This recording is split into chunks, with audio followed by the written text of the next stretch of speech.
Now everybody, let me tell you a story about Hollywood shame, where terrible actors and scripts collide. Oh, what a mess it is on the other side. Saw the lights, camera, action begin, but all I got was a movie that plunged in a spin. From the first scene to the credits that roll, a Hollywood disaster, you've taken its toll. Silver Screen Cesspool, bad movies galore. Can't help but wonder what the hell were they making these for? Throw in some cliches, the sharp and predictable plot. It's a train wreck, I tell you, it's all they ever got.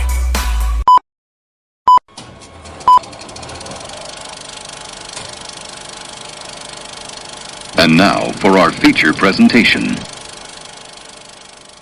Welcome to the Silver Screen Cesspool, where we review the poo. Ooh.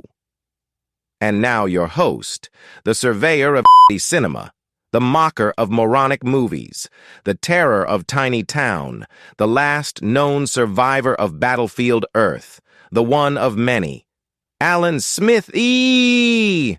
It's a tale as old as time. Boy meets girl, boy gets girl, boy murdered via lion by the girl's jealous ex-boyfriend. The boy's brain gets implanted into an animatronic T-Rex by a mad scientist. Boy seeks revenge on the ex-boyfriend and scientist. Boy gets girl. The 1994 film Tammy and the T-Rex is just another retelling of this classic tale, starring Denise Richards as the titular Tammy and Paul Walker in the role of the titular T-Rex. If while watching this movie it feels like someone went, OMG, we have an animatronic dinosaur for 2 weeks, can we make a movie with it? We'll come up with the script as we shoot. Well, that feeling is because that's precisely what happened. While it's never entirely clear why the mad scientist is implanting brains into animatronic dinosaurs, I'm sure he must have had a good reason. Soon after the brain transplant, the henchmen are left to supervise, which goes poorly, as they order a pizza, which is delivered by Vote for Pedro.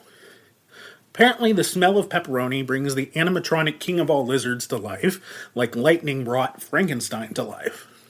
Our traumatized T-Rex then goes on a fast and furious killing spree, killing the henchmen, killing the abusive ex-boyfriend, killing the abusive ex-boyfriend's toadies, killing some kids hiding under a car, and killing a plate of nachos. All this murdering is just a prelude to him kidnapping his girlfriend, holding her in a barn, and winning over her heart through prehistoric charades, or charades if you prefer. If you're a fan of 1990s fashion, though, you're in luck because this movie has it on in full force, even during the funeral scene.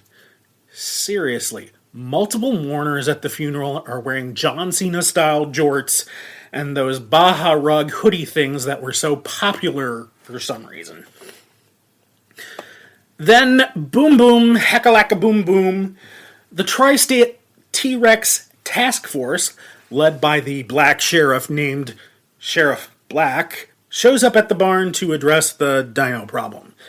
The problem was that the mad scientist reported it as stolen property, not that the dinosaur was straight up murdering people. Yes, they had the audacity to name one of the two black characters in the movie Sheriff Black. Did they do better with the other black character? No, it's the sheriff's son, Tyrone Black, who, as an added bonus, is the living embodiment of the 1990s sassy gay male best friend stereotype. In the movie's defense, generally speaking, of course, not in defense of the racism part, much worse dinosaurs have been captured on film. But there's also been much better, including less than a year earlier in the original Jurassic Park. But what Jurassic Park didn't do is ask its T-Rex to be the romantic lead. In the film, Walker's character Michael is killed off relatively early and never seen in human form again. Dino Mike is left to woo, wine, dine, and romanticize Tammy in the body of an animatronic that can only move its head and tiny T-Rex arms. It's up to Richards to carry the workload acting-wise, and she's a real Starship Trooper about it. He apparently does a decent job of winning Tammy's heart, as Tammy remains hopelessly devoted to Magic Mike. The movie ends with her dancing seductively in white lingerie, trying to seduce Michael, trying to get some of that hot T-sex from the T-Rex finger guns. Did I mention at this point his brain has been removed from the T-Rex and he's now just a brain in a jar? I'm not sure which is more disturbing, trying to get sexy with a brain in a jar or trying to get sexy with a Tyrannosaurus Rex. Tammy and the T-Rex is now streaming on Peacock.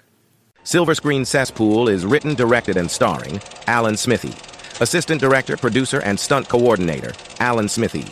BoomMic operator, sound editing, and music by Alan Smithee. Construction coordinator, The Amazing Rando. Makeup by Crayola. Catering was provided by the Soylent Corporation. Alan Smithee will be back in Return of the Curse of the Planet of the Prehistoric Bikini Ninjas versus Kingdom of the Bride of the Killer, Shark Cheerleaders 2, Electric Boogaloo.